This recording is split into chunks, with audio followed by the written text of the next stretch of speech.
Okey, sekarang kita nak tengok tentang seseorang pastor persiapan, ya, ya tentang pendidikan, ya. Memang tadi kita dah tengok tentang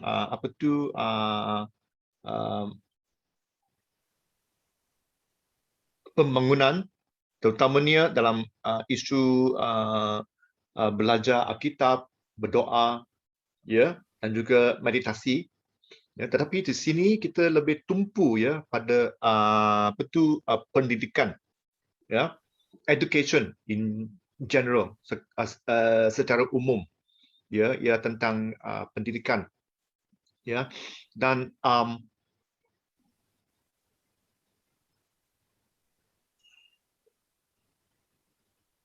kamu mesti ingat bahawa tiap-tiap orang, ya, berlainan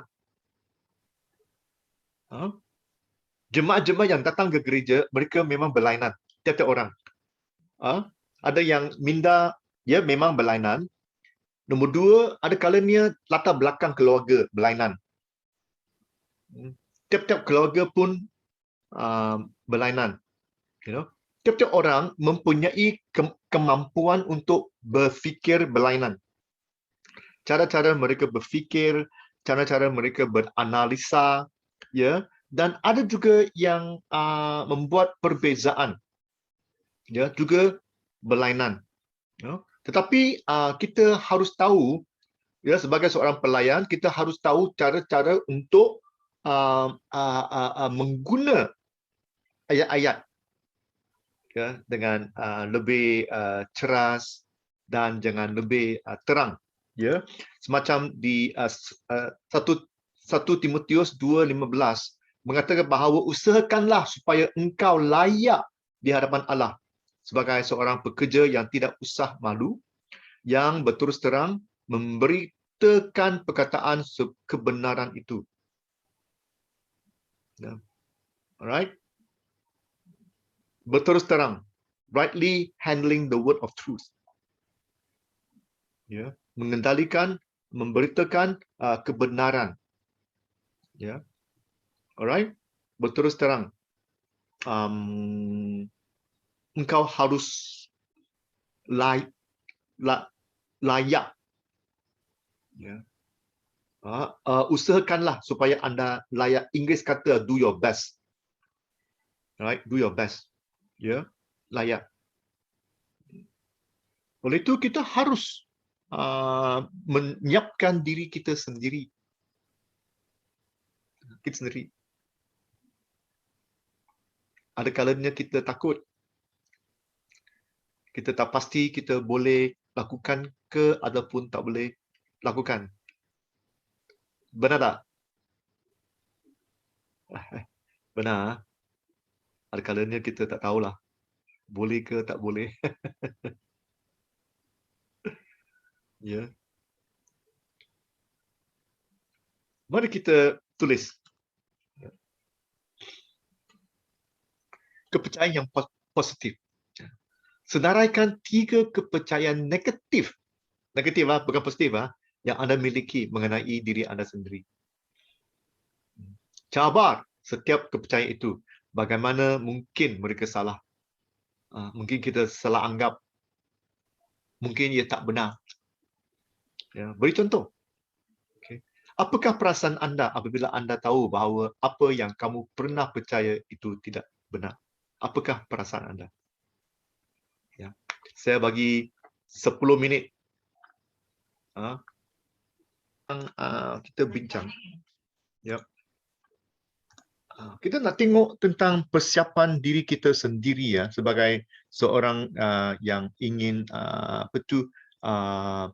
mendidik ya diri kita sendiri ya. Kita harus baca. Saya belajar sekarang untuk baca ya, baca buku ya. Ya. 1 Timotius 4:13 juga mengatakan bahawa sementara itu sampai aku datang bertekunlah dan membaca kitab-kitab suci dalam membangun dan dalam mengajar. Membaca.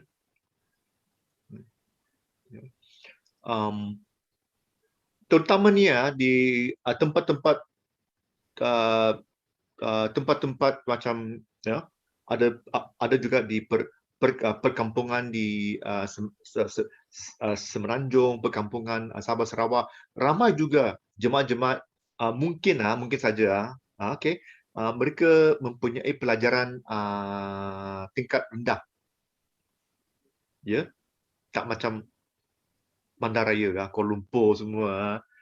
Ramai jemaah-jemaah ada PhD ke semua ke. Right? Kerana ramai dari perkampungan, ramai juga ya yang tidak ada apa tu pelajaran yang tinggi, ya. Ada kalanya mereka lebih uh, uh, ter, terbuka pada apa tu hujah-hujah, khutbah-khutbah. Ya. Tak semesti tak semacam bandaraya besar. Orang semua analisa lah, macam inilah, macam itulah, tak cukup isi lah. Oh, tak ada. Ya.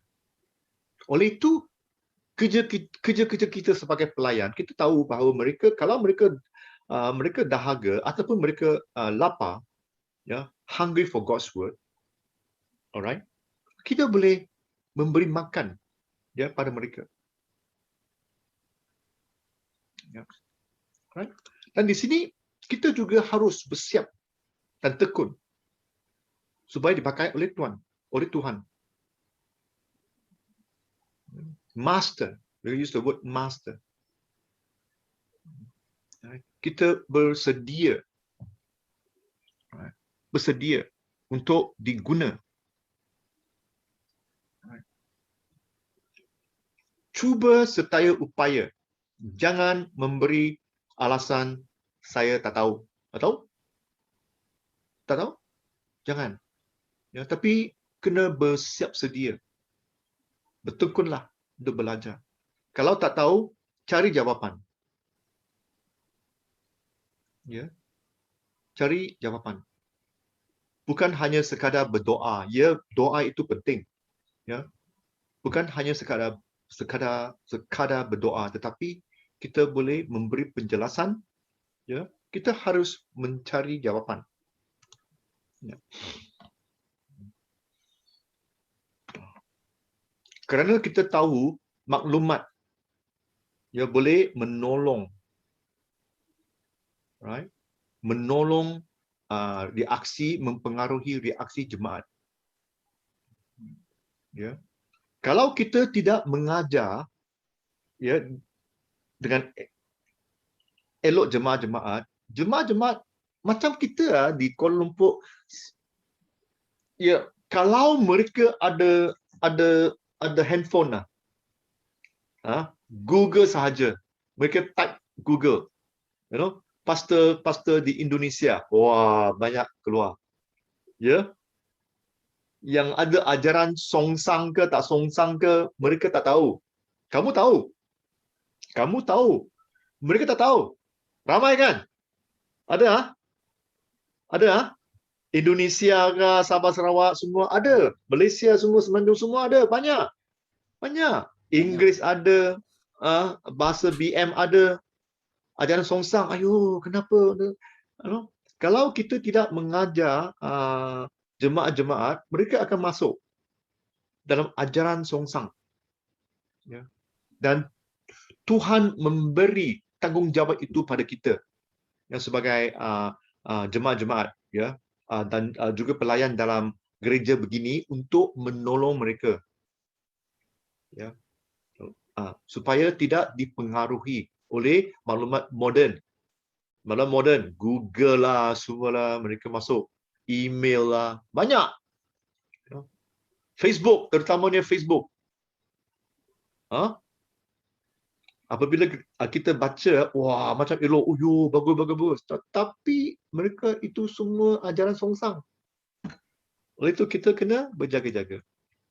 So kita juga harus mengetahui apa yang sedang berlaku di dunia yang akan membantu pendeta berurusan dengan orang yang hadapi realiti dan tekanan hidup. kita juga harus tahu. Oleh itu, jangan, kalau boleh, jangan sekali-kali kata, oh, saya tak tahu. Saya hanya tahu baca Alkitab dan juga berdoa. Yang lain itu saya tak tahu. Ya. Kita juga harus tahu sedikit. Tapi bukannya banyak. Sedikit dah cukup. Politik. Kita tahu, tapi kita tidak bincang. Kita tahu apa yang terjadi sekarang di Malaysia, di Sabah, di Sarawak. Apa beza? Apa beza tentang kepimpinan di Malaysia dan juga kepimpinan di Thailand dan juga kepimpinan di Indonesia? Berlainan.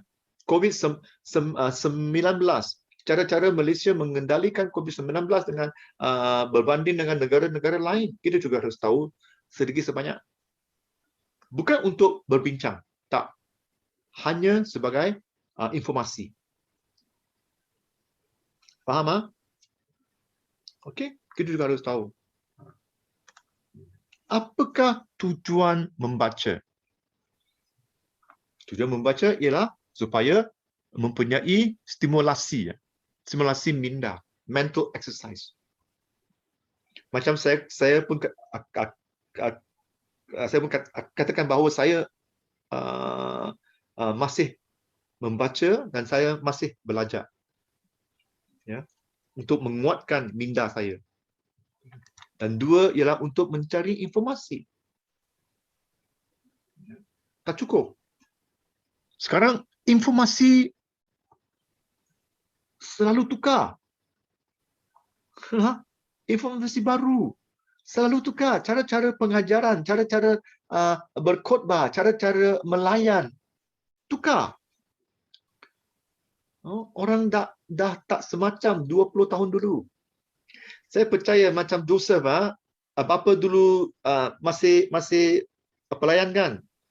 Saya percaya, apabila bapa Joseph, umur dia macam Joseph sekarang, 20 tahun dulu, 30 tahun dulu, cara-cara dia berlainan kan? Berlainan. Ya. Kita kena tukar. Ubah. Ya, bukan tukar ya, kita kena ubah. Untuk menjadi pelayan yang lebih mantap, pelayan yang lebih cekap. Ya. Alright? Ada soalan? Tak ada. Kita tengok apakah persiapan kita. Apakah jenis-jenis bahan bacaan yang sesuai? Bukannya semua bacaan boleh guna. Ada yang tak boleh. Inggeris kata kita kena memilih, ya, memilih yang berfaedah dan juga membaca, tahu perkara-perkara yang memberi maklumat yang benar, berita ataupun internet, ya, semua, ya, bukannya semua boleh guna.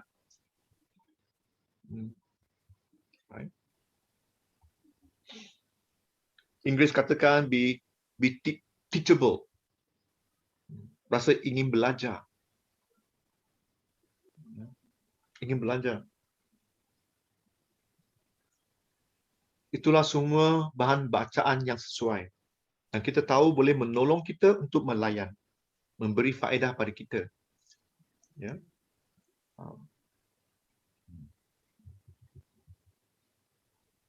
Dulu saya selalu masuk berita lah. Awani, ya, TV3 berita semua. Sekarang kurang lah. Sekarang internet banyak kan. Internet, ya. Saya tahu apa yang terjadi di Malaysia, politik, ya, masalah air, Joseph. Ya, kita tahu, kenapa begini, pembalakan di Sabah, pembalakan di Pahang, ya, tanaman durian di Pahang. Kita tahu. Ya, tapi kita tidak bincang banyak. Kerana apabila kita bincang lebih, perbincangan kita menjadi negatif.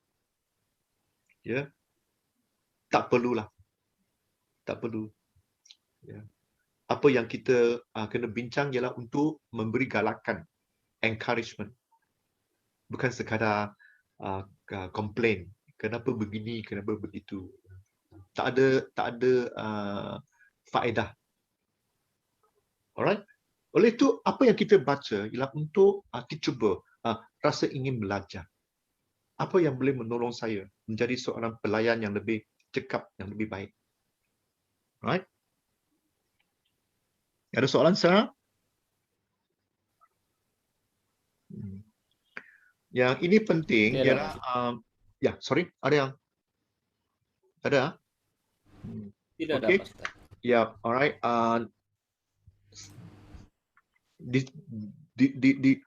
Di sini saya ingin mengucapkan terima kasih kerana kamu semua masuk BCM. Ya, BCM. Semalam saya ada bincang dengan Presiden ya BCM, Pastor Victor Lee, dan juga saya selalu berbincang dengan Pastor Rasid. Ya, dan maklumat BCM ialah supaya tiap-tiap pelajar ya mempunyai pendidikan ataupun pelajaran yang mantap dan juga sistematik. Itu penting untuk pelayanan kita. Ya, selalu mereka periksa, selalu mereka cek ya apakah mata pelajaran yang BCM offer, yang BCM bagi itu sesuai tak untuk pelayanan kamu semua. Selalu mereka cek. Oleh itu kamu semua dalam tangan yang selamat apabila kamu masuk BCM. Ya. Nah, Efesus 4:12 mengatakan bahawa untuk memperlengkapkan orang-orang kudus bagi pekerjaan pelayanan, bagi pembangunan tubuh Kristus. Kenapa kita belajar? Untuk melengkapi, equip, melengkapi siapa? Orang-orang yang kudus. Ya, spiritual people. Untuk apa? Untuk membuat apa tu pelayanan, for the work of ministry. Itulah tujuan. Dan membangunkan tubuh Kristus. Macamlah, okey, kalau saya pergi gym, ya, pergi gym. Alright. Now, kalau saya pergi gym, saya kena berusaha dan membangunkan satu tubuh saya kan. Bukan hanya tangan kanan. Kalau saya hanya buat tangan kanan, tangan kiri kurus, tangan kanan kuat. Tak seimbang. Ya, saya harus mengimbangkan seluruh tubuh saya. Seluruh tubuh Kristus ialah gereja. Gereja kamu semua. Dan mereka harus diimbangkan dan tiap-tiap hal. Rohani, fizikal, mental. Ya. Oleh itu kita harus melengkapkan, kita harus belajar supaya kita boleh melengkapkan orang-orang kudus. Ya, dilengkapi untuk melayan. Ya. Nah. Dan juga semacam BCM ini kita mempunyai program pelajaran secara rasmi. Ya, sekolah Alkitab. Ya. Bukan hanya sekadar masuk Google, ya, belajar sana. Ada kalanya macam saya katakan, ada banyak kali ada ajaran songsang. Ya. Saya bukan mengatakan bahawa BCM ini yang terbaik. Ya, di rantau ini yang terbaik. Saya tidak mengatakan begitu. Tapi BCM dah wujud ya lebih daripada 50 tahun, 60 tahun. Ya, BCM dah wujud 60 tahun. Oleh itu apa yang kita alami dulu-dulu, ada alami perkara-perkara negatif, susah payah, mereka sudah sudah they overcome. Ya, overcome. Kita sekarang lebih baik, lebih elok. Kerana rintangan-rintangan, ya, 60 tahun sudah no problem. Kita sudah tahu. Kalau sekolah-sekolah yang baru, semalam yang wujud. Ini sekolah baru, sekolah wujud semalam. Kita ada ini, itu, semua. Jaga-jaga. Jaga-jaga. Kita bagi scholarship, kita bagi wang. Jaga-jaga. Pelajaran percuma. Jaga-jaga. Tak ada barang yang percuma. Inggeris kata, there is no free lunch. Tak ada makanan yang percuma. Tak ada. Kalau ada pun kerana orang lain yang bayar. Bukan kita yang bayar. Tak ada yang percuma. So, jangan gairah. Apabila kita tengah dengar orang kata, ini percuma, itu percuma. Jangan percaya. Tak ada barang yang percuma. Orang lain yang bayar. Kita tak payah bayar. Okeylah, percuma lah. Percuma bagi kamu, bukan orang lain. Kerana mereka bayar. Faham? Oleh itu, kita tak ada pelajaran percuma. Kita hanya ada pelajaran biayaan. Kan? Orang membiayai. Menolong kita. Ya. Bukan percuma. Ya, ingatlah. Alright. Oleh itu, kita harus mempunyai program pelajaran secara rasmi. Ada yang jangka panjang, ada yang jangka pendek. It's okay. It's okay. Alright. Sekolah Alkitab. Ya. Sekarang kita belajar online. Ya, dan saya cuba ya rekod pengajaran saya di sini dan masuk YouTube. Tapi YouTube pelajaran saya tak popular lah. Bukan ramai orang tengok lah. YouTube banyak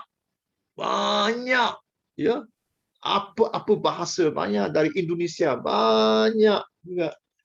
Ya. Pelayan-pelayan mereka semua khutbah. Best. Masih kurang.